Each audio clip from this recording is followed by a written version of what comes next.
எழுத்து நிகழ்ச்சிக்கு உங்களை அன்போடு வரவேற்கிறோம் நேர்களே. திருத்துறைப்பூண்டி கோவிந்தராஜ், மன்னார்குடி அழகேசன், திருவையார் ராஜேஷ், வேதாரண்யம் ரத்னவேல், இந்த 4 உயிர்களை தமிழகம் இழந்திருக்கிறது. இந்த 4 உயிர்களும் சாதாரண உயிர்கள் அல்ல, நாம் அனைவருக்கும் உணவளிக்கக்கூடிய விவசாயிகளின் உயிர்கள். இந்த 4 விவசாயிகள் ஏன் மரணம் அடைந்திருக்கிறார்கள்? ஒருவர் தன்னுடைய பயிர்கள் அங்கே வீணாவதை கண்டு அவருடைய சுமை தாங்க முடியாமல் தற்கொலை செய்து கொண்டு இறந்திருக்கிறார். மற்ற 3 விவசாயிகளும் இதே போன்ற பயிர் கருகுவதை தாழ முடியாமல், அந்த சோகத்திலிருந்து மீள முடியாமல், தங்களுடைய அடுத்த வாழ்க்கை என்ன, அடுத்த எதிர்காலம் என்ன என்பதை தெரிந்து கொள்வதற்கு வழி இல்லாமல் ஒரு மனம் உடைந்து அந்த இடத்தில் மாரடைப்பால் வேறு பல விஷயங்களால் இறந்து போகிறார்கள் என்ற தகவல்கள் தான் நமக்கு தெரிய வருகின்றன. விவசாயிகளின் அனைத்து உயிர்களுமே நமக்கு நிச்சயமாக முக்கியமானது என்று சொல்லக்கூடிய அதே நேரத்தில் விவசாயிகளுடைய தற்கொலைகள், விவசாயிகளுடைய மரணங்கள் என்று சொல்லும்போது அது இன்னுமே கூட ஒரு கூடுதல் சோகத்தை நமக்கு ஏற்படுத்துகிறது என்றால் மிகையல்ல. கர்நாடகா தண்ணீர் தர மறுக்கிறது. நாம் அடுத்ததாக என்ன பருவமழை தற்போது இன்னும் நமக்கு முழுதாக வந்து சேரவில்லை. பருவமழை பொய்த்துக் கொண்டு போய்விடுமோ என்ற அச்சமும் கூட விவசாயிகளிடம் நிலவுகிறது. நமக்கு தண்ணீர் இல்லாமல் நம்மளுடைய பயிர்கள் வாடிக்கொண்டிருக்கின்றன. தண்ணீருக்கு அடுத்து என்ன செய்ய போகிறோம், என்ன மாதிரியான நடவடிக்கை எடுக்க போகிறோம் என்று தெரியவில்லை. இப்படி இந்த மாதிரியான சூழ்நிலையில் நெருக்கடிக்கு உள்ளாகி இருக்கக்கூடிய விவசாயிகள் ஒன்று தற்கொலை நோக்கியோ அல்லது இயற்கையாகவே அவர்களுடைய மனம் உடைந்தோ மரணம் அடைந்து கொண்டிருக்கிறார்கள். இந்த 4 விவசாயிகள் உடைய மரணத்தை நாம் பார்த்திருக்கிறோம். இதற்கு எதிர்க்கட்சிகள் கடுமையாக ஆளுங்கட்சியை சாடி விமர்சித்திருக்கிறார்கள். அரசாங்கம் என்ன செய்து கொண்டிருக்கிறது என்ற கேள்வி எழுப்பியிருக்கிறார்கள். திமுகவுடைய பொருளாளர் திரு மு.க. ஸ்டாலின் உடனடியாக இந்த விவசாய குடும்பங்களுக்கு இழப்பீடு வழங்க வேண்டும், அரசு வேலை வழங்க வேண்டும் உட்பட பல்வேறு கோரிக்கைகளை முன்வைத்து பேசியிருக்கிறார். இந்த ஒரு விவசாய தற்கொலை என்பது இந்தியா முழுவதுமே நிச்சயமாக இருக்கக்கூடிய ஒரு பிரச்சனை. தமிழகத்தில் தற்போது அதிகமாக இருக்கிறதோ என்ற அச்சத்தை எதிர்க்கட்சிகள் வெளிப்படுத்திக் கொண்டிருக்கின்றன. எங்கே ஒரு உயிராக இருந்தாலும், 4 உயிர்களாக இருந்தாலும், மகாராஷ்டிராவை போல பல உயிர்களாக இருந்தாலும் விவசாய உயிர்கள் எந்த உயிருமே கூட நிச்சயமாக போகக்கூடாது என்பதுதான் அனைவருடைய எதிர்பார்ப்பாகவும் இருக்க முடியும். இந்த விவசாயிகளுடைய மரணத்தை தடுப்பதற்கு வழி என்ன? அரசாங்கம் செய்ய வேண்டியது என்ன? எதிர்க்கட்சிகள் செய்ய வேண்டியது என்ன? மத்திய அரசு செய்ய வேண்டியது என்ன? ஒரு சமூகமாக விவசாயிகளாக நாம் சில விஷயங்களை முன்னெடுக்க வேண்டும். இப்படி பல்வேறு கேள்விகள் எழுந்திருக்கின்றன. விவசாயிகளின் மரணம் தடுக்க என்ன வழி என்ற தலைப்பில் இன்றைய ஆயுத எழுத்து நிகழ்ச்சியில் விவாதிக்க இருக்கிறோம். இன்றைய நிகழ்ச்சியில் நம்மிடையே இணைகிறார்கள் அதிமுகவை சேர்ந்த செய்தி தொடர்பாளர் திரு ஆவடி குமார். உங்களை நிகழ்ச்சிக்கு வரவேற்கின்றோம். அதே போல திமுகவுடைய செய்தி தொடர்பாளர் திரு சிவ ஜெயராஜ் இணைகிறார். உங்களையும் நிகழ்ச்சிக்கு வரவேற்கின்றோம். விவசாய சங்கங்களின் பிரதிநிதியாக திரு தெய்வ சிகாமணி அவர்கள் நம்மிடையே இணைந்திருக்கிறார். உங்களையும் இந்த நிகழ்ச்சிக்கு வரவேற்கின்றோம். இன்னும் சற்று நேரத்தில் இன்று நாம் இழந்திருக்கக்கூடிய விவசாயியான கோவிந்தராஜ் அவர்களுடைய குடும்பத்தைச் சேர்ந்தவர்களும் இந்த நிகழ்ச்சியில் நம்மிடையே இணைய இருக்கிறார்கள் இன்னும் சிறிது நேரத்தில். நான் இந்த நிகழ்ச்சியை விவசாய சங்கங்களுடைய பிரதிநிதி கிட்ட இருந்து தான் துவங்கணும்னு நினைக்கிறேன். திரு தெய்வசிகாமணி, நிச்சயமா உங்களை போலவே உங்களுடைய சோகத்தை நாங்கள் எல்லாருமே பகிர்ந்து கொள்கிறோம். இன்றைக்கு 4 விவசாய உயிர்களை பலி கொடுத்திருப்பது நிச்சயமா அனைவருக்கும் சோகமாக இருக்கக்கூடிய ஒரு விஷயம்தான்.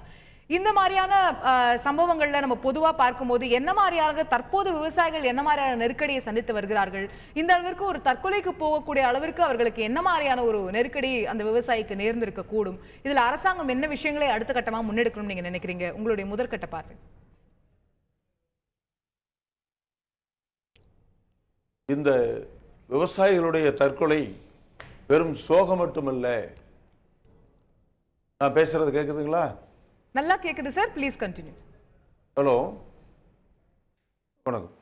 இந்த விவசாயிகளுடைய தற்கொலை வெறும் சோகமான நிகழ்ச்சி அல்ல, ஒட்டுமொத்த தமிழகத்துக்கு, ஒட்டுமொத்த இந்தியாவிற்கே அதிர்ச்சி தரக்கூடிய சம்பவமாகத்தான் இதை எடுத்துக்கொள்ள வேண்டும். விவசாயிகளுக்கு கடந்த 5 ஆண்டுகளாக கர்நாடகம் சரிவர தண்ணியை கொடுக்கவில்லை. தமிழகத்திலிருந்து மேட்டூர் அணையிலிருந்து காவிரி பாசனத்திற்கு உரிய தேதியில், குறிப்பாக ஜூன் 12ஆம் தேதி கடந்த 5 ஆண்டுகளாக தண்ணீர் திறக்கப்படவில்லை. குறுவை முற்றிலுமாக 5 ஆண்டுகளாக கிடையாது. இந்த ஆண்டு குறுவை முற்றிலும் போய்விட்டது. சம்பாவுக்கு ஒரு வழி கிடைக்கும் என்ற எதிர்பார்ப்பில் இருந்தோம். 5 ஆண்டுகளாக விவசாயத்தில் ஏற்பட்ட கடன் நஷ்டம், விவசாயமே செய்ய முடியாத அந்த சோகமான சூழ்நிலையில் இந்த ஆண்டாவது உச்சநீதிமன்றம் ஒரு தீர்ப்பை கொடுத்த பின்பு தண்ணீர் கிடைக்கும் என்ற நம்பிக்கையோடு நடவு செய்கின்ற முறைகளை எல்லாம் மறந்துவிட்டு நேரடியாக விதைத்தான் விவசாய நிலத்தில். சிறிது மழை பெய்து முளைத்தது. அந்த நெல் முளைத்தவுடன் தண்ணீர் இல்லாமல் கருக தொடங்கிவிட்டது. கடன் சுமை கடந்த 5 ஆண்டுகளமாக விவசாயத்திலே கட்டுப்படியான விலை இல்லாததால், உரிய அளவில் தண்ணீர் கிடைக்காததால் ஏற்பட்ட கடன் சுமையால் அவன் பாதிக்கப்பட்டு இருந்த போது இனி எதிர்காலத்தில் என்ன செய்வது என்ற அதிர்ச்சி அவனை தாக்கியது. அதனால் தான் அவன் மனமுடைந்து மாரடைப்பிலே இறந்து போனான். உரிய காலத்தில் தண்ணீரை உச்ச நீதிமன்றத்தில் வழக்கு தொடர்ந்தாவது முன்கூட்டியே பெற்றிருக்க வேண்டும். விவசாய சங்கங்கள் போராட்டம் நடத்தின, பொது உடைமை கட்சிகளும் திமுகவும் கடந்த 19ஆம் தேதி ஆகஸ்ட் 19ஆம் தேதி ஒரு மிகப்பெரிய ரயில் மறியல் போராட்டத்தை அறிவித்தன.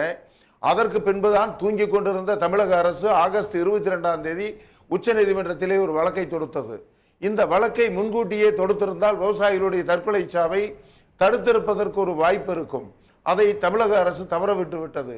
உச்சநீதிமன்றம் சரியாக ஒரு தீர்ப்பை சொன்னாலும் கூட தமிழகத்தினுடைய நீதி தர்மத்தை உணர்ந்து, தமிழக விவசாயிகளின் கஷ்டத்தை உணர்ந்து, தீர்ப்பாயத்தினுடைய ட்ரிபியூனலுடைய தீர்ப்பை மதித்து தீர்ப்பு சொன்னால் கூட அந்த தீர்ப்பை தடுக்கின்ற வகையிலே மத்திய அரசு ஒருதலை பட்சமாக தமிழகத்திற்கு துரோகம் செய்கின்ற வகையிலே செயல்பட்டது. ஆக ஒட்டுமொத்தத்தில் மத்திய அரசும் சரி, கர்நாடக அரசும் சரி, தமிழகத்தை வஞ்சித்த நேரத்தில் தமிழக அரசு சிறப்பாக செயல்பட்டு தண்ணீரை பெற்று தரவில்லை என்ற வருத்தம் எங்களுக்குள் இருக்கிறது. நாங்கள் தேர்தலுக்கு முன்பே கடன் விடுதலை மாநாட்டை தமிழக அரசை நோக்கி எடுத்து செல்லணும்னு நினைக்கிறேன். எனக்கு கொஞ்சம் டைம் கொடுங்க, திரும்ப உங்ககிட்ட வரேன். திரு ஆவடிக்குமார் அவர் பதிவு செய்த விஷயங்களை நீங்க கேட்டிருப்பீங்க. மத்திய அரசும் கர்நாடக அரசும் வேறு விதமாக செயல்படுகிறது அப்படின்னா அது அவரவர்களுடைய ஒரு நிலைப்பாடு சார்ந்தது. ஆனால் தமிழக அரசை கூட எங்களுக்கு சரியாக உதவவில்லையோ அப்படிங்கிற ஒரு சந்தேகத்தை அவர் எழுப்பியிருக்கிறார். அதை பதிவும் செய்கிறார். உங்களுடைய பார்வை? இல்லை, இது முழுக்க முழுக்க விவசாயிகளுடைய தற்கொலை அல்லது விவசாயிகளுடைய மரணம் தவிர்க்கப்பட வேண்டும். அதில் எந்த மாற்றுப்பட்ட கருத்து இல்லை. அவர்களுடைய உயிர் விலை மதிப்பற்றது. அந்த உயிரை இழந்திருக்கின்றவர்களுக்கு அரசாங்கம் மட்டுமல்ல, எல்லோருமே ஒரு அனுதாபத்தோடு அவர்களை பாதுகாக்க வேண்டும். ஆனால் மரியாதைக்குரிய அவர் பேசுள்ளது இப்போ சொன்னார், முன்கூட்டியே வழக்கு போடணும்னு. முன்கூட்டியே எப்படி வழக்கு போட முடியும்? நமக்கு அந்த குறிப்பிட்ட காலத்தில் தண்ணீர் கிடைக்கலன்றதுனால தான் அந்த ஆதாரத்தோடு நம்ம அது அந்த வழக்கு கொண்டு போனதுனால தான் நமக்கு வெற்றி கிடைச்சது. ஜூன் 12 நம்மளால மேட்டூர் அணையை திறக்க முடியல. அப்ப நம்ம ஒண்ணு ஜூன் 12 திறக்க முடியாது அப்படிங்கறதும், நமக்கு தண்ணி இல்லங்கிறதும் கிட்டத்தட்ட மே 8லயே நமக்கு தெரிஞ்சிருக்கும். அப்ப நம்ம என்னைக்கு ஜூன்ல கோர்ட்டுக்கு போனோமா, ஜூலைல கோர்ட்டுக்கு போனோமா, அதுக்கு அப்புறம் போனோமா? ஜூன் 12ஆம் தேதி திறக்கிறது தமிழ்நாட்டினுடைய தமிழ்நாடு அரசாங்கம் எடுக்க வேண்டிய முடிவு. தண்ணி அந்த நேரத்தில் கர்நாடகாவிலையும் தண்ணி இல்லை. அதுக்கு பிறகு அங்கே மழை பெஞ்சு தண்ணி வந்த பிறகு அவங்க தரலன்றது தான் நம்ம நீதிமன்றத்துக்கு போக முடியும். அங்கே தண்ணியே இல்லாத போது நீங்கள் பார்த்தீங்கன்னா காவிரி நடுவர் மன்ற தீர்ப்பே கர்நாடக அணைகளில் இருக்கின்ற தண்ணீரை எப்படி பகிர்ந்து கொள்வது தான். அங்கே இருக்கிற தண்ணி வச்சு தான் பகிர்ந்துக்க முடியும். அங்கே தண்ணியே இல்லாத இடத்துல பகிர்ந்துக்கன்னு நம்ம நீதிமன்றத்துக்கு போனால் அந்த வாட்டர் ஷேரிங்கே அந்த நிலையில் எவ்வளோ தண்ணி இருக்கோ அதில் தான் பகிர்ந்து தர முடியும். அதனால சரியான நேரத்தில் தான் வழக்கு தொடுத்ததுனால தான் நமக்கு ஆதரவான, நமக்கு பாதுகாப்பான தீர்ப்பு கிடைச்சிது. அதனால் அரசாங்கத்தை பொறுத்தவரையில் இன்றைக்கு நான் இன்னும் சொல்ல போனால், புரட்சி தலைவி அம்மா அவர்கள் முதலமைச்சரானதற்கு பிறகு தமிழ்நாட்டு விவசாயிகளை முழுமையாக பாதுகாத்து வந்திருக்கிறார்கள், பாதுகாத்து கொண்டிருக்கிறோம். இன்னைக்கு கடந்த ஆண்டுக்கு வறட்சி வந்த போது கூட அவர்கள் பாதிப்புக்கு தக்கவாறு நிவாரணம் தரப்பட்டிருக்கிறது. தமிழ்நாட்டு அரசியலில் ஒரு அரசாங்கம் அவர்கள் வறட்சி காலங்களில் அவர்கள் வறட்சிக்கு தக்கவாறு நிவாரணம் தந்தது புரட்சி தலைவி அம்மா அவர்கள் மட்டும்தான். இன்றைக்கு கூட சிறு குறு விவசாயிகளுடைய விவசாய கடன்கள் அத்தனையும் கூட்டுறவு கடன்கள் தேர்தல் நேரத்தில் அனைத்து இந்திய அண்ணா திராவிட முன்னேற்ற கழகம் வைத்த வாக்குறுதி பிடித்து இன்றைக்கு அதை தள்ளுபடி செஞ்சிருக்கோம். ஆக இன்னைக்கும் சிறப்பு தொகுப்பு திட்டத்தை அறிவித்து அவர்களுடைய பாதிப்புகளை பகிர்ந்து கொள்ளணும்னு சொல்றோம். ஆனா அதுக்குள்ள அவசரப்பட்டு இப்படி ஒரு பாதுகாப்பற்ற சூழ்நிலை இருப்பதாக அவர்கள் கருதி கொண்டு இப்படிப்பட்ட ஒரு தவறான முடிவை எடுப்பது தேவையில்லாதது. அரசாங்கம் நிச்சயம் பாதுகாக்கும். அரசாங்கத்தை நம்புங்கள், நல்லது நடக்கும். ரைட், அரசாங்கத்தை நம்ப வேண்டும் என்ற கருத்தை நீங்கள் முன்வைக்கிறீர்கள். நான் திரு ஜெயராஜ் அவர்கள்ட்ட அதை எடுத்துட்டு போக விரும்புறேன். இதுல நிச்சயமா இந்த 4 விவசாயிகளுடைய மரணம் யாருமே ஏற்க முடியாது. இந்த அரங்கத்துல எல்லாருமே அவர்களுடைய சோகத்தை நம்ம பகிர்ந்து கொள்றோம். பட் ஒட்டுமொத்தமா தமிழகத்துல விவசாயிகள் ஒரு மோசமான நிலையில் இருக்கிறார்கள் அப்படின்னு நம்ம கருதணுமா அப்படிங்கிற கேள்வி எழுகிறது. நமக்கு கடைசியா இருக்கக்கூடிய 2014 வந்த ஃபார்மர் சூசைட்ஸோடைய புள்ளி விவரத்தின்படி இந்தியா முழுவதும் 5600 விவசாயிகளுடைய தற்கொலை அப்படிங்கிறது மத்திய புள்ளி விவரம் பதிவு செய்கிறது.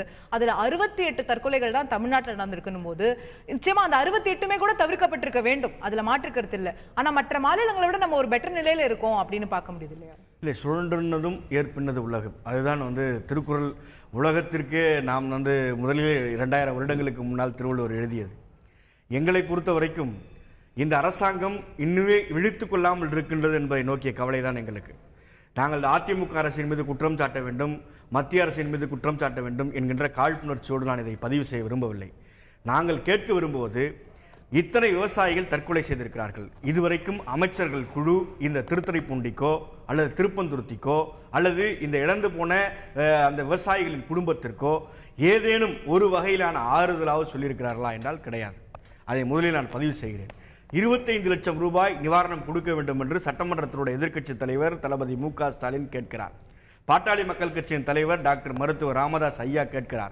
தமிழ்நாட்டில் இருக்கிற அத்தனை எதிர்க்கட்சியிலும் கேட்கிறது. இந்த நிமிடம் வரைக்கும் தமிழக அரசின் சார்பிலே ஒரு பதிலும் கிடையாது. இதைவிட இவர்களின் இதுவரைக்கும் பதில் இல்லை. நாங்கள் கேட்பது, நீங்கள் தருகிறோம் என்று சொல்லுங்கள், இல்லை இவ்வளவுதான் சொல்லட்டும். சொல்லக்கூடாது, அசோகா சொல்லக்கூடாது. நான் கேட்பது, இத்தனை விவசாயிகள் இறந்ததற்கு பிறகும் நீங்கள் மௌனமாக இருப்பதின் பின்னணி என்ன என்றதான், வேற ஒன்றும் இல்லை. இதுல 1956 நதிநீர் தாவா சட்டம் தெளிவாக சொல்லுகிறது, காவேரி மேலாண்மை வாரியத்தை அமைத்திட வேண்டும் என்று உச்சநீதிமன்றம் சொல்லுகிறது. 7 முறை உச்சநீதிமன்றம் தீர்ப்பை கொடுக்கிறது. 7 முறை தீர்ப்பு கொடுத்ததற்கு பிறகும் இந்த நிமிடம் வரைக்கும் மத்திய அரசு காவிரி நதிநீர் மேலாண்மை வாரியத்தை அமைக்கவில்லை. இது மத்திய அரசினுடைய சதி. மாநில அரசினுடைய பார்வை நேரடியாக விவசாய மக்களிடத்தில் பதிய வேண்டும் என்றுதானே கேட்கிறோம். இது இத்தனை பேர் நெஞ்சம் வெடித்து ஒருவர் தன்னுடைய பயிரை பார்த்து நெஞ்சம் வெடித்து அந்த இடத்திலேயே உயிரிடுகிற அவலம் வேறு யாருக்கு? இது இப்படிப்பட்ட நிலைமையை நாம் நம்முடைய நாட்டில் பார்க்க இருக்கிறது. நான் ஏற்கிறேன். இந்த ஒரு அவலத்தை நம்ம போக்க வேண்டும், அதற்கு அரசாங்கம் நடவடிக்கை எடுக்க வேண்டும்ன்றதை நீங்க பதிவு செய்றீங்க. நான் ஏற்கிறேன்.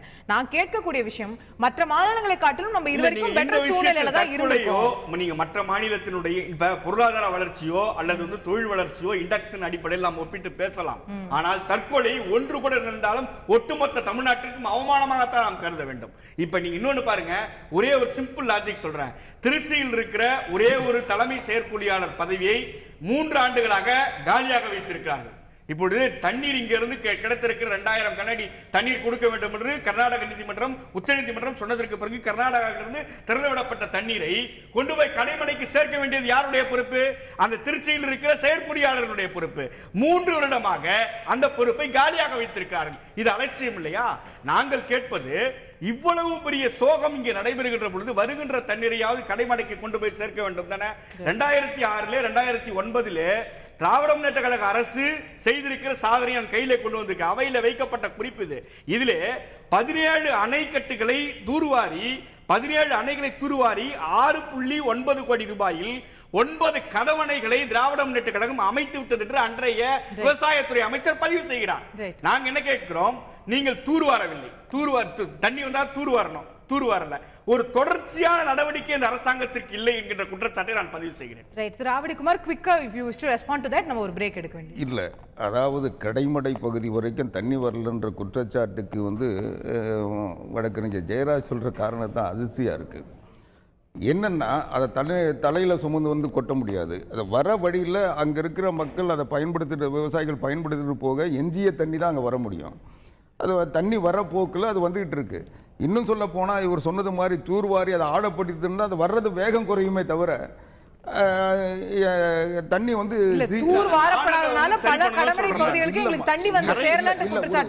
தவறான புரிதலோட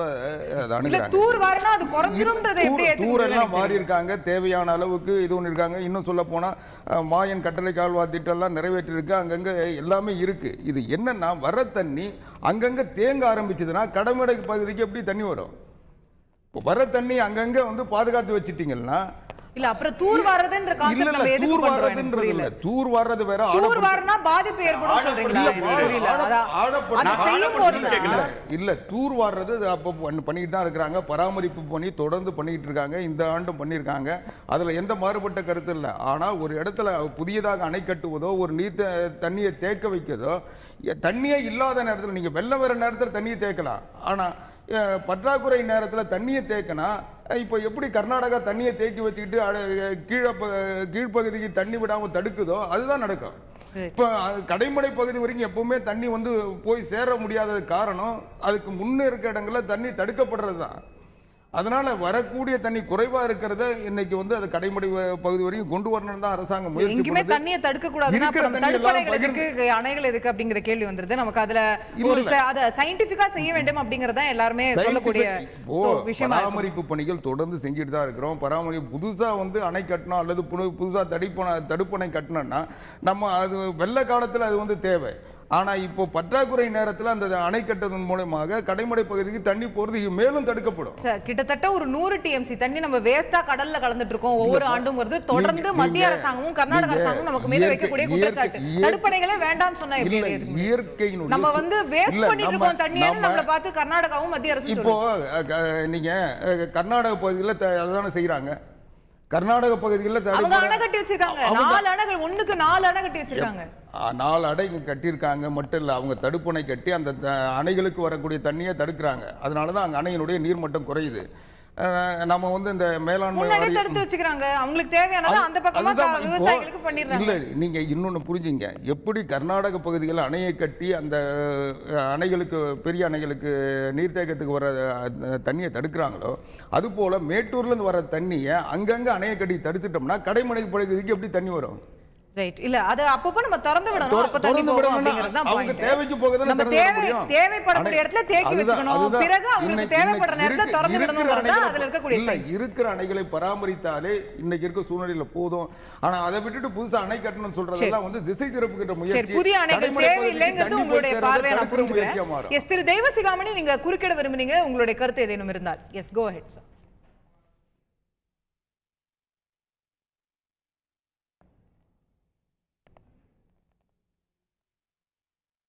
திரு தெய்வசிகாமணி, நீங்க நடுவுல குறுக்கிட்டு பேச விரும்பினீர்கள், உங்களுடைய கருத்துக்களை நீங்கள் பதிவு செய்யலாம். நான் பேசுறது கேக்குதா?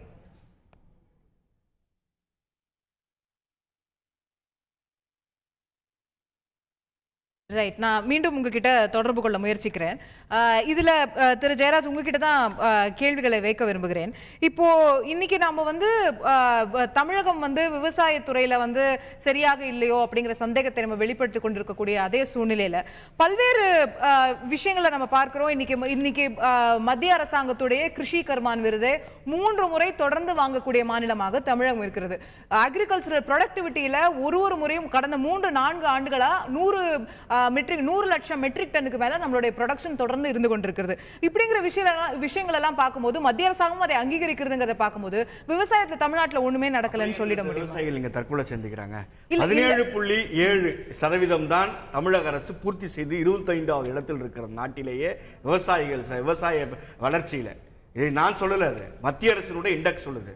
அப்படி விருது கொடுக்கிறது வேற இண்டெக்ஸ். நீங்க 25வது இடத்துல இருக்கிறோம். நம்ம இதுக்கு முன்னாடி திமுக அரசுல எத்தனாவது இடத்துல இருந்தோம் நீங்க செக் பண்ணி சொல்லுங்க. நாங்கள் கேட்பது தொடர்ச்சியாக நீங்க சொல்றது ஒரு சின்ன கிளாரிபிகேஷன் கொடுக்கணும். நீத்தி ஆயோகோடைய இன்னைக்கு வந்திருக்கக்கூடிய இந்த இண்டெக்ஸ் பத்தி நீங்க சொல்றீங்க, இது முதல் முறையாக இவங்க வந்து அக்ரிகல்ச்சரல் ரிஃபார்ம் பத்தி வெளியிட்டு இருக்கக்கூடிய இண்டெக்ஸ். திமுக ஆட்சி காலத்துல இப்படி ஒரு இண்டெக்ஸே வரல. ரிசர்வ் பேங்க் இண்டெக்ஸ் உண்டு, இல்ல ரிசர்வ் பேங்கோட இண்டெக்ஸ் உண்டு. முடிச்சிடுறேன். அப்படி ஒரு இண்டெக்ஸே வரல, அதனால நம்ம கம்பேர் பண்ண வேண்டாம். இத மட்டும் எடுத்து நம்ம பேசலாம். இல்ல சோகா, நான் என்ன கேக்குறேன், மத்த விவரங்களை நீங்கள் சொல்லுங்கன்ற. மத்த விவரங்களை எடுத்துங்கன்ற.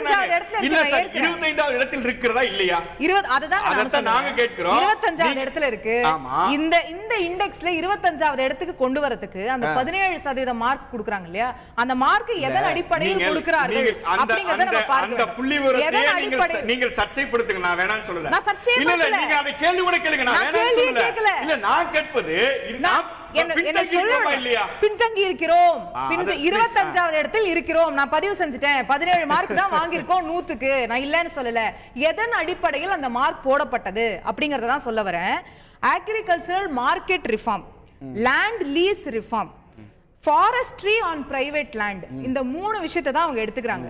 விவசாயத்துக்கு தண்ணி இருக்கா, விவசாயத்துக்கு மின்சாரம் இருக்கா, விவசாயத்துக்கு வந்து மானியம் கொடுக்கப்படுகிறதா, விவசாயிகளுக்கு விதை சரியான விலையில கொடுக்கப்படுகிறதா, விவசாய நிலத்தோட இது எப்படி இருக்கிறது, எத்தனை தடுப்பணைகள் இருக்கிறது, எவ்வளவு தூர்வாரப்பட்டது, இது எதுவுமே இதன் கீழே வரல.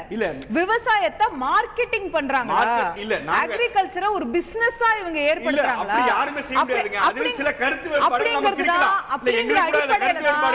அப்படிங்கிற அடிப்படையில தான் இந்த 17 மார்க். விவசாயத்திற்கான அடிப்படை விஷயங்கள் எதுவுமே இவங்க படியின் கீழே வரல. அப்ப இத நம்ம ஒரு ஆதாரமா எடுத்துக்க முடியுமா? சரி, அந்த இண்டெக்ஸ் விட்டுருங்க, வேற இண்டெக்ஸ் சொல்லுங்க. நீங்க எந்த இண்டெக்ஸில் தமிழக விவசாயத்துறை முன்னேறி இருக்கிறது? நீங்க நான் சொன்ன இண்டெக்ஸ் மறுத்துட்டீங்க, நான் ஒத்துக்கிறேன். விவசாயத்தோட மார்க்கெட்டிங் ஒரு அவசியமான விஷயம் தான், நான் சொல்லல. ஆனா அது அடிப்படை விஷயமா? நான் அதை மட்டும் அடிப்படையாக வைத்து இந்த விஷயத்தை அலச விரும்பவில்லை. நான் கேட்பது, இந்த விவசாயத்துறை, இந்த விவசாயிகள் இன்றைக்கு தற்கொலை செய்து கொள்வது தொடரக்கூடாது, அதுதான் எங்களுடைய நோக்கம். அதற்கு ஆட்சியில் இருக்கிற அரசாங்கம் தான் பொறுப்பேற்க முடியுமே தவிர திமுக அரசாங்கம் 5 ஆண்டுகளுக்கு 6 ஆண்டுகளுக்கு முன்னால் இந்த அரசாங்கம் நாங்கள் பொறுப்பேற்க முடியாது. நாங்கள் சொல்லுவது நீங்க பொறுப்பேற்கணும் நான் சொல்லல. இல்ல, இதுல இருக்கக்கூடிய விஷயங்களை முழுசா ஆராயணும் நான் சொல்றேன். ஒரு விஷயம் அடுத்த கட்டங்களுக்கு போயில ஒண்ணா போவோம். இதுல இருக்கிற எந்தெந்த விஷயங்களை அரசு நல்லா பண்ணிருக்கு, நல்லா பண்ணல, அதுக்குள்ள போவோம். நான் கேட்பது, அக்ரிகல்ச்சரை மார்க்கெட்டிங் பண்றாங்களா, அதுக்குள்ள இந்த விஷயத்தை விவாதிக்கிறது வந்து டீடைலா விவாதிப்போம் சொல்றாங்க. இல்ல, நான் கேட்பது, ஜா கமிட்டி வந்துச்சுல, உச்சநீதிமன்ற அமைச்சர் ஜா கமிட்டி வந்துச்சுல, ஏன் இங்கிருந்து ஒரு தமிழக அரசினுடைய அமைச்சர் கூட ஜா கமிட்டியை சந்தித்து எங்கள் பரிந்துரைகளை ஏற்றுக்கொள்ளுங்கள்னு சொல்லல? அப்படி அமைச்சரவையினுடைய செயல்பாட்டை நான் குறைகள் சொல்ல முடியும் அல்லவா? நீங்கள் ஜா கமிட்டி வந்த பொழுது உச்சநீதிமன்றத்தின் கர்நாடக அமைச்சரவைகளோட அமைச்சரவை சகாக்கள் அத்தனை பேரும் முதலமைச்சர் தலைமையிலே அவரை பார்த்தார்கள். சரி, முதலமைச்சர் பார்க்க இயலவில்லை, பார்க்க முடியாது, நான் ஒத்துக்கொள்கிறேன். தலைமை செயலாளர் தலைமையிலே அமைச்சர்கள் பார்த்திருக்க வேண்டும், பார்க்கவில்லை. எங்களுடைய கோரிக்கை இதுவெல்லாம், நீங்கள் இன்றைக்கு வைத்திருக்கிற இந்த சம்பா விவசாயத்திற்கு வறட்சி மாவட்டமாக அறிவிக்க வேண்டும் என்று 3 மாதமாக, ஜூன் மாதமே தண்ணீர் திறக்க வேண்டும். மரியாதைக்குரிய அண்ணன் ஆவடிக்குமார் அவர்கள் சொன்னார்கள், நாங்கள் வந்து தண்ணீர் திறப்பார்கள் என்று பார்த்தோம், திறக்கவில்லை, அதனால் நாங்கள் வழக்கு தொடர்ந்தோம் என்று சொன்னார். நான் இந்த டெக்னிக்கல் பாயிண்டை ஏற்றுக்கிறேன். ஆனால் ஜூன் மாதமே நாம் வழக்கு தொடுத்திருந்தால், எங்களுக்கு உரிய தண்ணீரை இவர்கள் தர வேண்டும் என்று நாம் அப்பொழுதே கேட்டிருந்தால், கேட்கக்கூடிய அளவிற்கு நமக்கு வசதி வாய்ப்பு இருக்கிறது, அதற்கான பெட்டிஷன்ஸ் மூவ் பண்ண முடியும் ஹைகோர்ட்ல. அப்படி செய்திருந்தால் நமக்கு தண்ணீர் ஜூலை மாதமே வந்திருக்கும். இப்படி 17 மாவட்டங்களை நீங்கள் வறட்சி மாவட்டமாக அறிவிக்க வேண்டும் என்று நாங்கள் கேட்கிறோம். நாங்கள் மட்டுமல்ல, எல்லா அரசியல் தலைவர்களும் கேட்கிறார்கள். அதுல 7 மாவட்டத்தையாவது நீங்கள் அறிவித்தீர்கள். வறட்சி மாவட்டமா அறிவிக்கணுமா இல்லையாங்கிறது நீண்ட விவாதத்திற்குரிய விஷயம். இந்த பகுதியில் நம்மிடையே இணைகிறார் திரு நீதி அரசன் அவர்கள். இன்று மரணம் அடைந்திருக்கக்கூடிய, தற்கொலை செய்து கொண்டிருக்கக்கூடிய விவசாயி கோவிந்தராஜ் அவர்களுடைய மகன். நிகழ்ச்சிக்கு உங்களை வரவேற்கிறேன் நீதி அரசன். உங்களுக்கு முதல்ல ஆழ்ந்த அனுதாபங்கள், உங்களுடைய சோகத்தை இங்க இருக்கக்கூடிய அனைவரும் பகிர்ந்து கொள்கிறோம், தமிழகமே பகிர்ந்து கொண்டிருக்கிறது. தைரியத்துடன் இந்த ஒரு தருணத்தில் நீங்கள் இருக்க வேண்டும் தான் தமிழ்நாட்டுடைய மொத்த எதிர்பார்ப்பு. உங்ககிட்ட கேட்கக்கூடிய முதல் கேள்வி, உங்களுடைய முதற்கட்ட பார்வையா நீங்க என்ன பதிவு செய்ய விரும்புறீங்களோ அதை நீங்க சொல்லலாம். இந்த ஒரு தருணத்துல நீங்க என்ன மாதிரியான விஷயங்களை பகிர்ந்துக்கணும் அப்படின்னு நினைக்கிறீங்க, உங்களுடைய பார்வை?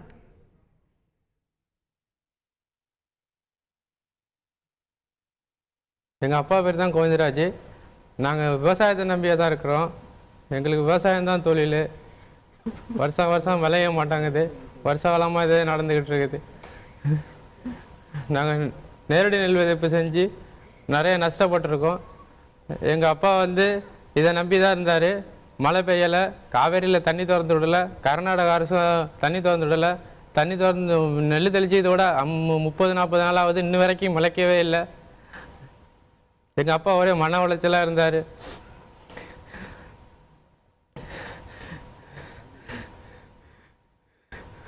விதையும் முளைக்கலை, குடும்பத்தில் கஷ்டம், கடன்லாம் நிறையா வாங்கியிருந்தோம்.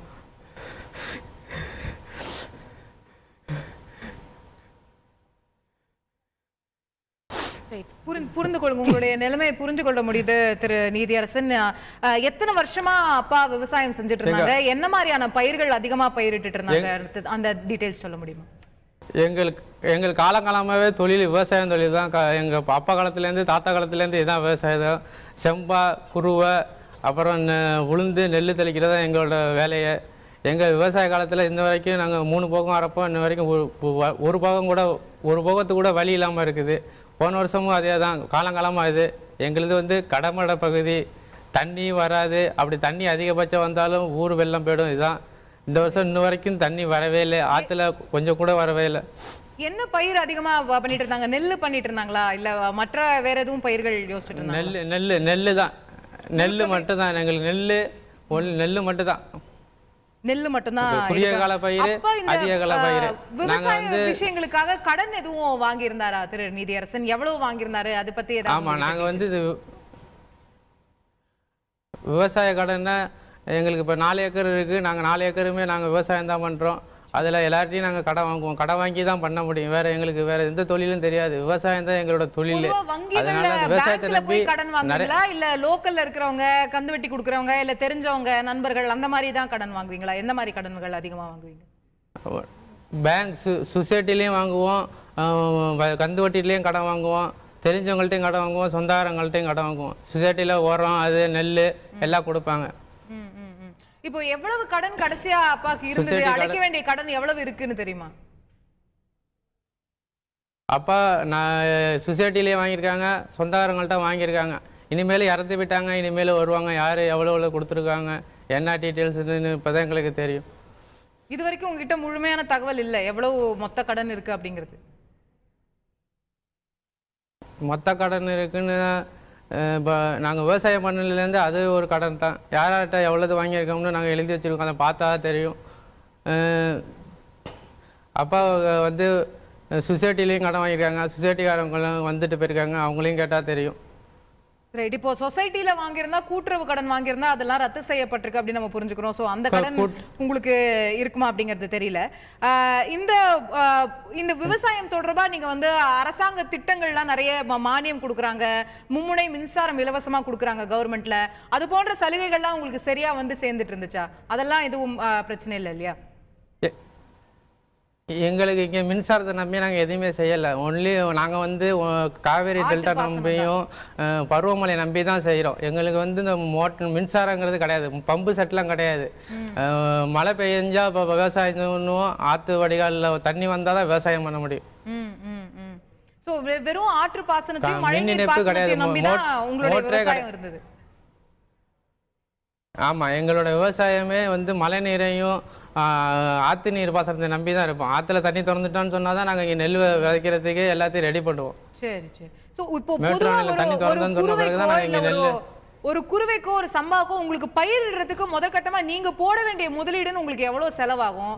அந்த சீசன் முடிஞ்ச உடனே சம்பா நீங்க அறுவடை பண்ண பிறகு உங்களுக்கு எவ்வளவு வருமானம் வரும்? ஒரு ஆவரேஜா நீங்க 4 ஏக்கர் வச்சிருக்கேன்னு சொல்றீங்க, உங்களுடைய முதலீடு எவ்வளவா இருக்கும், உங்களுடைய வருமானம் எவ்வளவா இருக்கும்? இப்போ ஏக்கருக்கு வச்சுக்கிட்டிங்கன்னா ஒரு ஏக்கருக்குங்கிறது எப்படியா இருந்தாலும் நெல் தெளிக்கிறதுலேருந்து டிராக்டர் செலவு, ஆள் சம்பளம், உரம் தெளிக்கிறது எல்லாத்தையும் எடுத்துக்கிட்டால் நாங்கள் கையிலேருந்து எடுத்து போடுறது செலவு கணக்கு பண்ணால அது கணக்கு எவ்வளோதுன்னே தெரியாது. நாங்கள் சம்பாதிக்கிறதெல்லாம் அதில் தான் போடுவோம். இல்ல உங்களுக்கு இப்போ இந்த விவசாயத்துல இருந்து ஒரு போகம் விளைஞ்சா இவ்வளவு வருமானம் வரும் அப்படின்னு எதுவும் கணக்கு இருக்கா? அது விளைச்சலை பொறுத்து இருக்கா? என்னமா உங்களுக்கு ஒரு சராசரி வருமானம்ங்கிறது ஒரு போகத்துல எவ்வளவு இருக்கும்? நல்லா விளைஞ்சுதுன்னா ஏக்கருக்கு ஒரு 15 மூட்டை 20 மூட்டை வரும். ஒன்றுமே விளையலைன்னா அது உங்களுக்கு ஒன்றுமே வராது. இப்போ 2-3 வருஷம் 4-5 வருஷமாவே ஏக்கருக்கு 4 மூட்டையும் 3 மூட்டையும் அண்ணா அதுவும் விளையிறதே கிடையாது. ஒன்று ஆற்றுல வெள்ளம் வந்துடும், அண்ணா தண்ணி இது மாதிரியா பெய்யாம போயிடும். எங்க வந்து கடமடை பகுதி. இப்போ உங்களுக்கு ஒரு 15 மூட்டை நல்ல மழை பெஞ்சு 15 மூட்டை ஏக்கருக்கு வருது அப்படின்னா உங்களுடைய வருமானம் எவ்வளவா இருக்கும்? எவ்வளவு நீங்க பார்க்க முடியும்? அதில் ஒரு மூட்டை சின்ன மூட்டை அளவுனா 400 ரூபா இவ்வளோத்துக்கு எடுத்துக்குவாங்க. பெருசுனா ஒரு 600 ரூபா ரேஞ்சு, 650 ரூபா ரேஞ்சு எடுத்துருவாங்க. ஓகே. ஸோ ஒரு மூட்டை உங்களுக்கு 400லேருந்து 600 ரூபாய் வரைக்கும் சொல்றீங்க. நல்லா மழை பெஞ்சாலே 15 மூட்டை தான் ஏக்கருக்கு வரும் அப்படிங்கிறது நான் புரிஞ்சுக்கிறேன். இங்க நீங்க விவசாயத்துல சந்திக்கக்கூடிய பிரதானமா உங்க அப்பா சந்திச்ச விஷயங்களா இருக்கலாம், இல்ல நீங்க சுத்தி பார்த்த விஷயங்களா இருக்கலாம், பிரதான பிரச்சனைகளா நீங்க எதை கருதுறீங்க? என்ன உங்களுக்கு முக்கிய பிரச்சனை இந்த பயிர் வராம இருக்கிறதுக்கு என்ன கருதுறீங்க? தண்ணி தானா இல்ல வேற ஏதாவது இருக்கா? எங்களுக்கு பிரச்சனை காவேரியில தண்ணி திறந்து விடாது. பிரச்சனை நாங்க காவேரியை நம்பியே தான் இருக்கிறோம். ஆற்று தூர்வாரப்படலை, இன்ன வரைக்கும் ஆற்றுல எந்த தூர்வாரப்படலை, தண்ணி வர்றது கிடையாது, நேரத்துக்கு வராது. இன்ன வரைக்கும் எங்கள் மேட்டூர் அணையில் தண்ணி திறந்து விட்டு இன்னோட 30-40 நாள் ஆகுது. இன்ன வரைக்கும் எங்களுக்கு ஆற்றுல இன்னும் தண்ணி வரல. குளத்துல கூட தண்ணி வரல. சில இடங்கள்ல உங்களுக்கு சகோதரர்கள் யாராவது இருக்காங்களா? நான், எங்கள் அம்மா, எங்கள் அப்பா, எங்கள் அக்கா, எங்கள் அண்ணன், அக்கா. அண்ணன், நீங்க 2 மகன்கள் திரு கோவிந்தராஜ் அவர்களுக்கு. நீங்களும் விவசாயம் தான் பண்றீங்களா? வேற ஏதாவது மற்ற படிப்புகள் படிச்சிருக்கீங்களா? நீங்க என்ன பண்ணிட்டு இருக்கீங்க? நாங்கள் வந்து 12வது வரைக்கும் படித்தோம். ஆனால் விவசாயம் தான் பண்ணிட்டு இருக்கோம். அப்போலேருந்து விவசாயம் தான். நாங்கள் விவசாயத்தை தான் நம்பி இருக்கோம். நாங்கள் எப்போ போனாலும் வயலுக்கு விவசாயம் பண்ணுறது தான். சோ அப்பா நீங்க 2 மகன்கள் 3 பேருமே அப்பாவோட விவசாயத்துல நின்று தான் அப்பா வேலை செய்யறப்ப ஆமா அப்பா வேலை செஞ்சா குடும்பமே விவசாயம் தான். 3 பேரும் சொல்ல முடியாது. என் மனைவி, எங்க அண்ணனோட மனைவி, எங்க எல்லாருமே விவசாயம் தான். எங்களுக்கு அதான் தொழில் மூலக்கிழமை. நாங்க வயலை நம்பி தான் இருக்கிறோம். வயல்ல தான் பொழுதன்னைக்கு வயக்காடு வீடு, வேற எங்கேயும் போக மாட்டோம். எதுவும் ஒட்டுமொத்தமா வயல் தான் விவசாயத்தை எங்களுக்கு நம்பி முக்கியத்துவமே, இருக்கக்கூடிய மூலதனமே வயல் ஒரு தான். வயலை குடும்பம் நம்பி அப்படின்னு தான் நான் நாங்க இருக்கோம். புரிஞ்சுக்கிறேன். உங்களோட குடும்ப தலைவரை இன்னைக்கு நீங்க எழுந்திருக்கீங்க. உங்களுடைய வருத்தத்தை நாங்க எல்லாருமே பகிர்ந்துக்கிறோம். நீங்க அரசாங்கத்தை நோக்கி சமூகத்தை நோக்கி என்ன கோரிக்கை வைக்க விரும்புறீங்க இந்த தருணத்துல? நாங்க என்ன சொல்றோம்னா, எங்க ஊர் கடமடை பகுதி இங்க வந்து நிறைய பேர் விவசாயி இதே மாதிரி அழிஞ்சு போயிடுறாங்க. நிலத்தை விட்டுட்டு எல்லாம் வெளியூருக்கு வேலைக்கு போகிறாங்க. எங்களை விவசாயமே பண்ணுறதில்ல. நான் கொஞ்சம் இருக்கு. நாங்கள் விவசாயம் பண்ணுற நாங்களும் இதேமாரி எங்கள் அப்பா இதுமாரி இறந்தால் நாங்கள் விவசாயத்தை அடுத்தடுத்து போகிறதுக்கு யோசிக்கிறோம். இன்னுமே விவசாயம் பண்ணலாமா என்னமான இதிலே இருக்குது. வருஷம் இதேமாரி நட்டை ஏற்படுத்த நாங்கள் வீட்டில் உள்ள பொருளை வச்சு ஆட்டு மாடை விற்று எனக்கு கல்யாணம் பண்ணி கொடுத்த பொருளாட்டி நாங்கள் எல்லாம் எல்லாத்தையும் விற்று நாங்கள் பண்ண வேண்டியதாக இருக்குது. இப்படியே பண்ணிட்டு இருந்தால் காலகட்டத்தில் எல்லாமே சோத்துக்கு நாங்கள் என்ன பண்ண போகிறோம்னு எங்களுக்கே தெரியல. நீங்க அரசுக்கு தமிழ்நாடு கவர்மெண்ட்டுக்கு ஏதாவது கோரிக்கை வைக்க விரும்புறீங்களா உங்க சார்பா?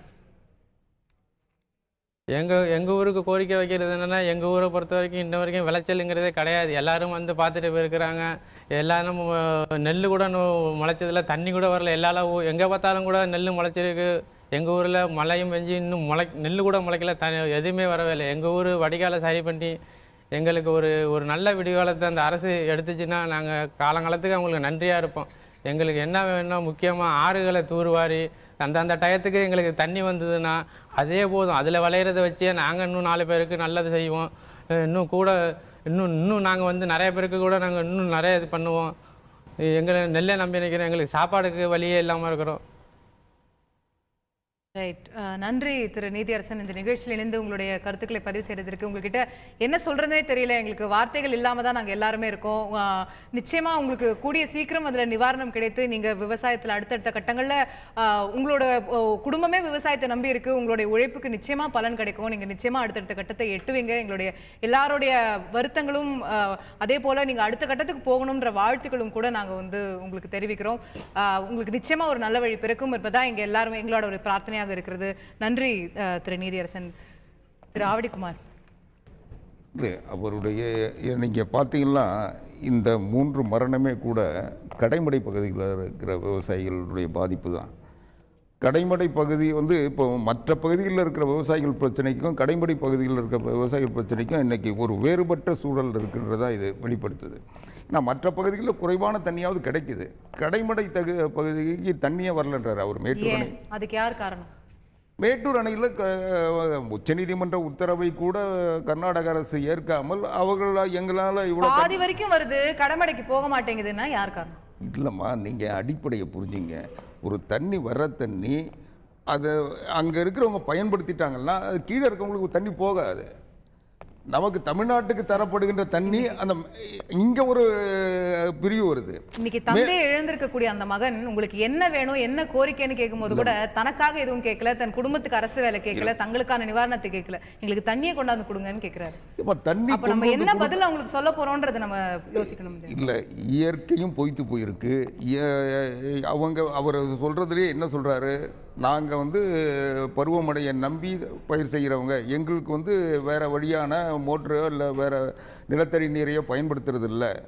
அவருடைய இது கடைமடை பகுதியில் தொடர்ந்து இந்த பிரச்சனை. காவிரி தண்ணியை திறந்து விட்டா கூட அது கடைமடைக்கு பகுதிக்கு தண்ணி கிடைக்கிறது இல்லை. திரு ஆவடிக்குமார், ஒரு ப்ராப்ளம் இருக்குன்னு நம்ம ஃபர்ஸ்ட் ரெகக்னைஸ் பண்ணணும். இன்னைக்கு கர்நாடக அரசாங்கம் என்ன செய்யறாங்க, திரு ஜெயராஜ் அவர்கள் கூட குறிப்பிட்டது போல இன்னைக்கு எல்லாரும் கேட்கக்கூடிய கேள்வி என்னன்னா, கர்நாடகா எங்களுக்கு வறட்சி மாநிலம் ஆயிருச்சு, எல்லாம் எங்களுக்கு பூராங்க இல்ல, எங்களோட விவசாயிகள் கஷ்டப்படுறாங்கன்னு ஓப்பனா அறிவிக்கிறாங்க. இன்னைக்கு கேரளா நாங்க வறட்சி மாநிலம்னு அறிவித்து விட்டு மத்திய அரசாங்கத்திடம் நிதியை கேட்டு நிற்கிறது. ஏன் தமிழகம் அப்படி ஒரு விஷயத்தை முன்னெடுக்க தயங்குகிறது? இல்ல சில மாவட்டங்கள் இப்படி ஒரு நிலை இருக்கு அப்படிங்க ப்ராப்ளம் இருக்குன்றத முதல்ல ரெகக்னைஸ் பண்ணாதானே தீர்வு நோக்கி போக முடியும். ப்ராப்ளமே இல்ல நம்ம டினை பண்ணிட்டே இருந்தோம். நிச்சயமா ப்ராப்ளம் இல்லன்னு யாரும் சொல்லல. ப்ராப்ளத்தை டிக்ளேர் பண்றதுக்கு அதுக்குரிய காரணம் இருக்கு. இன்னைக்கு இப்போ கர்நாடகா பண்ணிட்டான், கேரளா பண்ணிட்டான். கர்நாடகா உச்சநீதிமன்றத்தை ஏமாத்துறதுக்கும் சட்டத்தை வயலேட் பண்றதுக்கும் இன்றைக்கு அவர்கள் திட்டமிட்டு இன்னைக்கு சதி செய்யறாங்க. அதனால அந்த சதிக்கும் நமக்கு வித்தியாசம் இருக்கு. நம்ம சட்டப்படி நேர்மையா இருக்கிறதுனால தான் நம்ம நமக்கு உச்சநீதிமன்றம் ஒரு ஆதரவான போக்கு இன்னைக்கு தொடர்ந்து இப்போ வரைக்கும் இந்த சம்பா போகத்துக்கு குறைந்தபட்ச ஆதார விலை என்னன்னு நம்ம அறிவிச்சிட்டோமா? தமிழக அரசாங்கம் அறிவித்து விட்டதா? மத்திய அரசாங்கம் ஜூன் மாதமே ஒரு 50 ரூபாய் உயர்த்தி வழங்கினாங்க. நம்ம அவங்கள விட கூடுதலா உயர்த்தி வழங்குறது எப்பவும் வழக்கம். அக்டோபர் முதல் வாரத்துல வழக்கமா அறிவிச்சோமா? நீங்க நம்முடைய மாநில அரசாங்கம் இன்றைக்கு சிறப்பு தொகுப்பு திட்டத்தை அறிவித்து அவர்களை பாதுகாக்கின்ற முயற்சியில் ஈடுபட்டிருக்கு. நம்முடைய அறுவடை காலம் நம்முடைய அறுவடை காலம் இன்னும் தொடங்கல. அறுவடை காலம் தொடங்கி அக்டோபர்ல அறிவிச்சிருவோம் சார். அறுவடை காலம் வரைக்கும் வெயிட் பண்ண மாட்டோம். நீங்க இந்த சம்பாபோகத்துக்கு எவ்வளவுங்கிறது வழக்கமா அக்டோபர்ல அறிவிக்கப்படும். திரு Jayaraj, you can correct me if I'm wrong. இல்ல, அக்டோபர் மாதம் என்பதை தாண்டி கொஞ்சம் முடிச்சிடுறேன். நீங்க எல்லாமே தவறா புரிஞ்சிட்டு இருக்கீங்க. உணவு என்பதும் விவசாயம் என்பதும் மத்திய மாநில 2 அரசாங்கங்களுக்கும் பொறுப்பு இருக்கு. கன்கரண்ட் லிஸ்ட்ல இருக்கு. இரண்டாவது மத்திய அரசாங்கத்தினுடைய விலை நிர்ணயத்தை ஒட்டிதான் மாநில அரசாங்கம் கூடுதலாக முடிச்சிடறோமா கூடுதலாக நமக்கு ஏற்படுகின்ற இழப்புகளை ஈடுகட்டுகின்ற உதவி தான் செய்யறாங்களே தவிர மாநில அரசாங்கம் விலை நிர்ணயம் பண்ணல. மத்திய அரசாங்கம் நிர்ணயம் பண்ணுது. அதுக்கு அந்த இழப்பு அதிகமாக இருக்கின்ற பொழுது மாநில அரசாங்கம் ஒரு மானியம் கொடுத்து அவங்கள தூக்கி விடணும், அவங்களுடைய பாதிப்புகளை அரசாங்கம் பகிர்ந்து கொள்ளணும் தான். இன்னும் அந்த ஒரு நிர்ணயத்துக்கு வந்த பிறகு அதை நிச்சயமா செய்வாங்க. நீங்க சொன்னீங்க இன்னைக்கு மத்திய அரசாங்கம் அறிவிச்சிருக்கிற அந்த எல்லாமே இன்றைக்கு அது மார்க்கெட்டிங், அதாவது வர்த்தக ரீதியான செயல்பாடுகளில் தமிழ்நாடு 20வது இடத்துல இருக்குன்னு தான். வர்த்தக ரீதியான இன்னைக்கு சொல்ல போனா தொடர்ந்து தற்கொலைகள் ஆண்டாண்டு காலமாக அதிகமாக இருக்கின்ற மகாராஷ்டிரா மேல இருக்க 1வது 2வது இடத்துக்கு வருது. மகாராஷ்டிரா முதல் இடத்துல வருதுன்னா இந்தியாவிலே அதிகமான தற்கொலைகள் விவசாயிகளுக்கு பாதிப்புகள் அதிகமா இருக்கிற மாநிலம் எப்படி முதல் இடத்துக்கு வரும்? அதனால இது எல்லாமே உலகமயத்தை நோக்கி விவசாயிகளை கொண்டு செல்கின்ற ஒரு முயற்சியினுடைய நீட்சியை தவிர இது ஒன்றும் விவசாயிகளை பாதுகாக்கின்ற முயற்சி இல்லை. ரைட், உங்களுடைய கருத்தை பதிவு செய்கிறீர்கள். நான் திரு தெய்வசிகாமணி, நீங்கள் குறுக்கிட விரும்புகிறீர்கள். உங்களுடைய கருத்துக்களை நீங்க பதிவு செய்யலாம். Yes sir.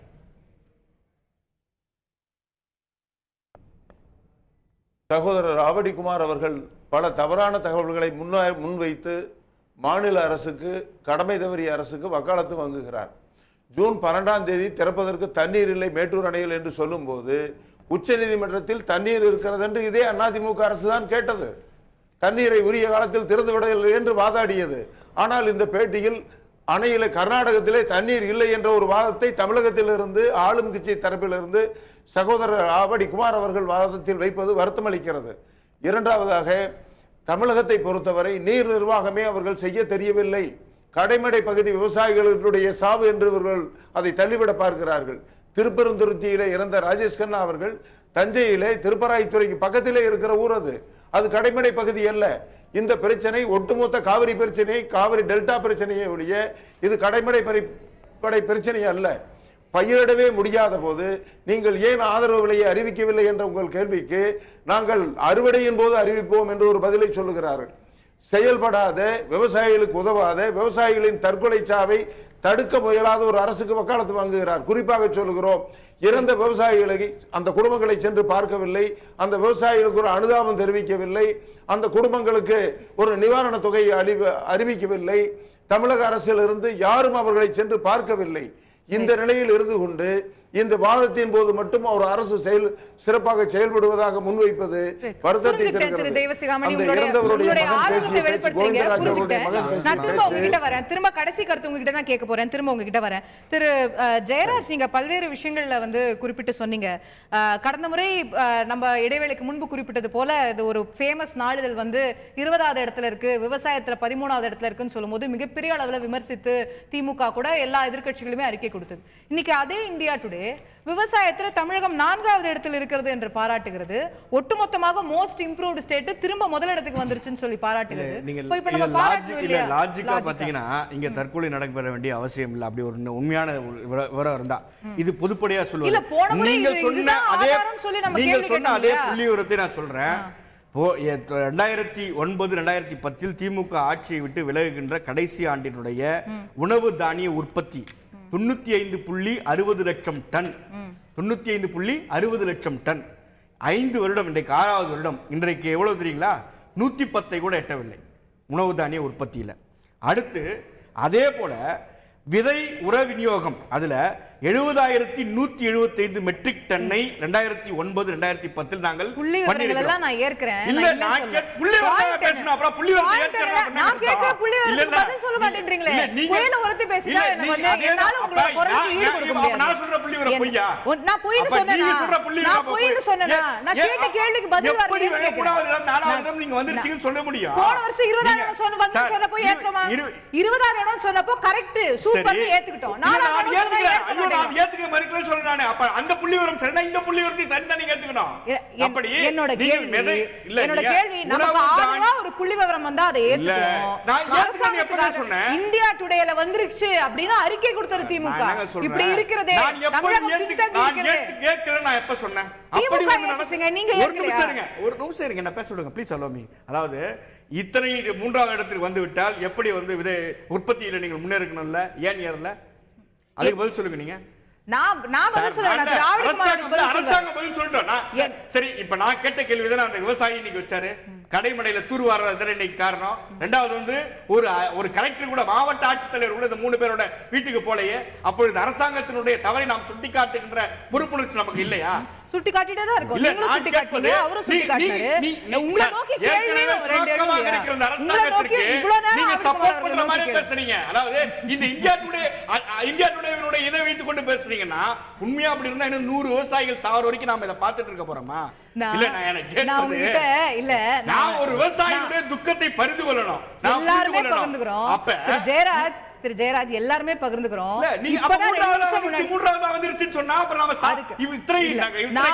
உங்களை நோக்கி நான் எழுப்பக்கூடிய கேள்வி ரொம்ப அடிப்படையானது. அரசாங்கத்தை நோக்கி எல்லா கேள்வியும் நீங்களே எழுப்பிட்டீங்க. நாங்கள் வைக்கிற ஒரே கேள்வி இதுதாங்க. நாங்கள் மனசாட்சியின்படி பேசணும்னு நினைக்கிறாங்க. மனசாட்சிக்கு தான் நான் கேட்கணும்னு நினைக்கிறேன். அப்ப 3வது இடத்துக்கு வந்து விட்டால் ஏன் உணவு தானிய உற்பத்தியில ஏன் 100.10 டன்னை கூட தாண்ட முடியல? 5 வருஷத்துக்கு முன்னாடி நாங்க வந்து 96.50 லட்சம் மெட்ரிக் டன் உற்பத்தி செய்யறோம். நீங்க 6 வருஷத்துக்கு பிறகும் 10 லட்சம் டன் தான் நீங்க ஏறி இருக்கீங்கன்னா எதுக்கு இந்த அரசாங்கம்? திராவிடகுமார் உங்களுடைய பதில். அதாவது உணவு உற்பத்தியில் கடந்த 3-4 ஆண்டுகளாக தமிழ்நாடு முதலிடத்தில் இருக்கிறது. நமக்கு இயற்கையாகவே பல பாதிப்புகளும் செயற்கையாக நீர் கிடைக்காத ஒரு சூழலும் இருந்தபோது கூட நம்முடைய விவசாயிகள் கடுமையாக உழைத்து தமிழ்நாட்டிற்கு பெருமை சேர்க்கின்ற வகையில் உணவு உற்பத்தியில் முதலிடத்தை தமிழகத்தில் நிலைநாட்டியிருக்கிறார்கள். அதில் வந்து எந்த சந்தேகமும் யாருக்கும் தேவையில்லை. 2வது மரியாதைக்குரிய விவசாய சங்கம் இன்னைக்கு என்ன பிரச்சனைன்னா விவசாயிகளுடைய இறப்பை கூட வைத்துக்கொண்டு பிழைப்பு நடத்துகின்ற சில தலைவர்கள் இன்றைக்கு புறப்பட்டிருக்காங்க. அதுதான் இன்னைக்கு தமிழ்நாட்டினுடைய அவலம். இன்றைக்கு அவர் சொன்னார் கடைமடை பகுதி வேற மற்ற பகுதி வேறன்னு சொன்னார். நான் வர தண்ணியை கடைமடை பகுதிக்கு நாமளே பகிர்ந்து தர மனநிலையில் இல்லை. நம்ம வர கிடைக்கிற தண்ணியை நம்ம பயன்படுத்திட்டு கீழே இருக்கவங்களுக்கு தராமல் இருக்கிறோம். இன்றைக்கு இந்த மரணம் என்பதே கூட இந்த 3 பேர் மரணத்தை நீங்கள் வந்து ஒரே நிலையில் பார்க்க முடியாது. இன்றைக்கு மரியாதைக்குரிய நீதி நான் சொல்றேன், நான் முடிச்சிடறேம்மா. இந்த திருத்துறைப்பூண்டியில இவர் கோவிந்தராஜர் வந்து விஷமருந்தி தற்கொலை செய்து கொண்டிருக்கிறார். அவருடைய கடன் தொல்லைன்னு அவங்க மகன் சொல்றாரு, அவங்க குடும்பம் சொல்லுது. இந்த மரணம் வேற. ஆனா கடைமடை பகுதியில் 2 பேரும் மாரடைப்பில் இறந்திருக்காங்க. மாரடைப்பு என்பது அதுக்கு காரணம் இதுவா இருந்தா கூட மாரடைப்பு என்பது எல்லாருக்கும் இயல்பா வரக்கூடிய ஒண்ணுதான். அதனால இயல்பா வராது மாரடைப்பு. இன்னைக்கு ரோட்ல போயிட்டு இருக்காங்க, மாரடைப்புல இறந்து போகலையா? அதனால நிச்சயமாக கோவிந்தராஜன் அவர்களுடைய மரணமும் அழகேசன் அவர்களுடைய மரணமும் ராஜேஷ் கண்ணாவுடைய மரணம் ஒன்று இல்லைன்னு சொல்றேன். இது வந்து இவர் வந்து சொல்றது மாதிரி மற்ற விவசாயிகளுடைய மரணத்தை இப்படி கொச்சைப்படுத்துவது விவசாயிகளுடைய மரணத்தை ஊக்குவித்து அவர்கள் செத்ததை பிணத்தை வைத்துக் கொண்டு பிழைப்பு நடத்துகின்ற சில அரசியல் தலைவர்கள் விவசாய தலைவர்கள் என்ற போர்வையில் இன்றைக்கு புறப்பட்டிருக்காங்க. அதுதான் இந்த காரணம். இன்னைக்கு இந்த மரணம் தவிர்க்கப்பட்டிருக்க வேண்டும். அதற்கு வருத்தம் தெரிவிக்கிறோம். அவர்களை பாதுகாக்க வேண்டும், அவர்கள் குடும்பத்தை பாதுகாக்க வேண்டும். அதுல எந்த மாறுபட்ட கருத்தை இல்லை. ஆனால் இந்த மரணத்தை காட்டி விவசாயிகளை வந்து பின்னோக்கி அழைத்து செல்வது, மற்றவர்களை தூண்டுகின்ற முறையில் இன்றைக்கு அதை வரவேற்பது என்பதெல்லாம் இன்றைக்கு இந்த தமிழக விவசாயிகளுக்கு செய்கின்ற துரோகம். இன்னைக்கு புரிஞ்சுக்க இதுல ஒரு அரசியல் பின்னாடி இருக்கிறது அப்படிங்கிறது உங்களுடைய விமர்சனத்தை நீங்க பதிவு செய்யுங்க. விவசாய சங்கங்கள் ஒரே குரல்ல கொடுக்கறாங்களா? அதுல ஒரு 5 பிரிவு இருக்காங்க. 5 பேர் அவங்க விவசாய சங்கத்தை வச்சுக்கிட்டு பிழைப்பு நடத்துறாங்க. இன்னைக்கு எந்த பகுதி ஒரு தன்னைக்கு வருகின்ற தமிழ்நாட்டுக்கு கிடைக்கின்ற தண்ணியை கடைமடை பகுதி வரைக்கும் போகாம அவங்களுக்குள்ள பகிர்ந்து கொள்ளுகின்ற ஒரு சூழல் இருக்கா? இதுல ஒரு அரசியல் இருக்கிறதுங்கிற உங்களுடைய விமர்சனமா நான் எடுத்துக்கிறேன். திரு தெய்வசிகாமணி, உங்களை நோக்கிதான் நான் இந்த இறுதியா ஒரு கேள்வி கேட்டு இந்த நிகழ்ச்சியை நிறைவு செய்ய விரும்புறேன்.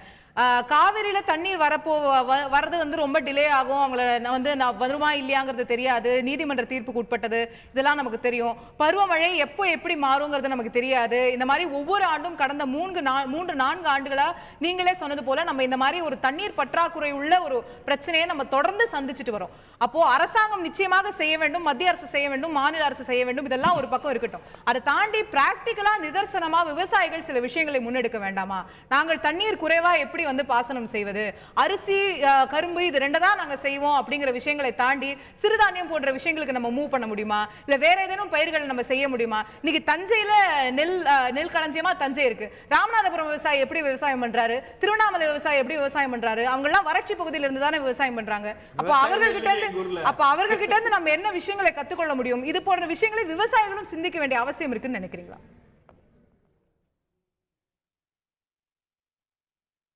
தஞ்சையை பொறுத்தவரை வேறு பயிர்களை பயிரிடுவதற்கான வாய்ப்புகள் கிடையாது. நெல்லை தவிர எந்த பயிர்களையும் பயிரிட முடியாது. ஒன்று வறட்சியால் பாதிக்கும் அல்லது கனமழையால் முழுகி போகும். இந்த சூழ்நிலையில் இன்ன பயிரை செய்தால் லாபம் கிடைக்கும், இந்த பயிரை செய்தால் வாழ வைக்க முடியும் என்பதை சொல்ல வேண்டிய கடமை மத்திய மாநில அரசுகளுக்கு உண்டு. விவசாயிகளை அந்த சூழ்நிலையை நோக்கி தள்ள வேண்டியது அவர்களுடைய கடமை. மரியாதைக்குரிய சகோதரர் ஆவடிக்குமார் அவர்கள் சொன்னார்கள், செத்துப்போன பிணங்களை வைத்துக் கொண்டு விவசாய சங்கங்கள் பிழைப்பு நடத்துகின்றன என்று. அதை செய்வது அரசியல் கட்சிகள் தான், அந்த குறிப்பாக ஆளுங்கட்சி தான் அதை செய்கிறது. பல முறை விவசாயிகளை வைத்துக் கொண்டு அவர்கள் எதிர்கட்சியாக இருந்த போது ஒருவர் இறந்துவிட்டால் கூட அதை வைத்துக் கொண்டு மாரடித்தது, புலம்பியது, முகாரி ராகம் பாடியது எல்லாம் அந்த அண்ணா திராவிட முன்னேற்ற கழகம் செய்தது. அதையே மற்ற அரசியல் கட்சிகளும் செய்தார்கள். எங்களை பொறுத்தவரை நாங்கள் தற்கொலை செய்யொள்ளாமல் தடுக்க உடனடியாக தேவை, இருக்கின்ற கடனை எல்லாம் ரத்து செய்ய வேண்டும். இனி விவசாயம் செய்யாதீர்கள், தண்ணீர் கிடையாது என்பதை அறிவிக்க வேண்டும். வறட்சி பாதித்த மாநிலமாக தமிழ் மாநில தஞ்சை பகுதியை தஞ்சை டெல்டாவை அறிவிக்க வேண்டும். அறிவித்து புதிய கடன்களை கொடுக்க வேண்டும். வாழ்வதற்கான நிதிகளை வறட்சி நிவாரணத்தை கொடுக்க வேண்டும். அதையெல்லாம் செய்வதை விட்டுவிட்டு செய்த தவறை மறைப்பதற்கு பிணங்களை வைத்துக் கொண்டு விவசாய சங்கங்கள் பிழைப்பு நடத்துவதாக சொன்னால் இப்பொழுது பதவியில் இருக்கிற கட்சி என்ன செய்கிறது என்பதுதான் எங்களுடைய கேள்வி. பல்வேறு கோரிக்கைகளை நீங்கள் அரசாங்கத்தை நோக்கி முன்வைத்திருக்கிறீர்கள், சில விமர்சனத்தை முன்வைத்திருக்கிறீர்கள். பொறுத்திருந்து பார்ப்போம் என்ன நடக்க போகிறது என்று. நிச்சயமாக எந்த ஒரு உயிர் போவதை நாம் நிச்சயமாக ஏற்றுக்கொள்ள முடியாது, வருத்தம் அளிக்கக்கூடிய விஷயம். அதுவும் விவசாய தற்கொலைகள்ல நம்ம இன்னைக்கு ஏன் இந்த விஷயங்களை அறிவிக்கல, ஏன் மத்திய குழுவுக்கு இந்த விஷயங்கள் சொல்லப்படல, ஏன் தற்கொலைகள் குறித்த புள்ளி விவரங்கள் வெளியிடப்படவில்லை என்ற கேள்விகள் எழும்பினாலுமே கூட எங்களுடைய மாநிலத்தில் இத்தனை விவசாயிகள் தற்கொலை செய்து கொண்டிருக்கிறார்கள், எங்களுடைய மாநிலத்தில் எவ்வளவு வறட்சி இருக்கிறது என்று சொல்வது ஒரு மத்திய அரசினுடைய நிதியை பெறுவதற்காக வேண்டாம் சொல்லலாமே தவிர அது நிச்சயமாக நமக்கு எந்த ஒரு பெருமைக்குரிய விஷயமும் அல்ல. அது நம்ம ஒரு பெரிதாக பேசிக்கொள்ளக்கூடிய புள்ளி விவரம் அல்ல என்பதையும் நாம் நிச்சயமாக பார்க்க வேண்டியிருக்கிறது. விவசாயிகளுக்கு நலன் நடக்க வேண்டும், நல்லது நடக்க வேண்டும், அவர்களுக்கான உதவியை நாம் செய்ய வேண்டும், விவசாயம் செழிக்க வேண்டும். அதற்கு மத்திய அரசும் சரி, மாநில அரசும் சரி, ஒரு சமூகமாக நாமும் சரி, அனைத்து அரசியல் கட்சிகளும் சரி, எல்லாருமே இதற்காக போராட வேண்டும், விவசாயிகள் நலனை காக்க வேண்டும் என்பதில் எந்த மாற்று கருத்தும் இருக்க முடியாது. அதே சமயம் விவசாயிகளை நம்பிதான் நாம் அனைவரும் உணவுக்காக அவர்களை நம்பிதான் இருக்கிறோம். விவசாயிகளை இந்த தேசமே உங்களை நம்பி இருக்கிறது உணவுக்காக. உங்கள் மீது நாங்கள் அனைவரும் நம்பிக்கை வைத்திருக்கிறோம். நீங்கள் உங்கள் மீது உள்ள நம்பிக்கையை இழந்து விடாதீர்கள். உங்களுடைய உழைப்புக்கு நிச்சயமாக ஒரு நாள் பலன் கிட்டும். இந்த போகம் இல்லை என்றால் அடுத்த போகத்தில் கிட்டும். நிச்சயமாக உங்களுக்கு உங்களுடைய உழைப்புக்கான பலன் இருக்கும். தவறான முடிவுகளை எடுக்காதீர்கள், உங்களுடைய உயிர்களை மாய்த்துக் கொள்ளாதீர்கள். விவசாயிகள் இந்த நாட்டுக்கும் நமக்கும் எங்கள் அனைவருக்கும் நீங்கள் தேவை என்ற கருத்தோடு விவசாயிகள் யாரும் தவறான முடிவுக்கு செல்ல வேண்டாம் என்ற கோரிக்கையோடு இந்த நிகழ்ச்சியை நிறைவு செய்கிறோம். நேயர்களே, நிகழ்ச்சியில் இணைந்து கருத்துக்களை தெரிவித்த அனைத்து விருந்தினர்களுக்கும் நன்றி. பார்த்த உங்களுக்கும் நன்றி நேயர்களே. தொடர்ந்து இணைந்திருங்கள் தந்தி தொலைக்காட்சி.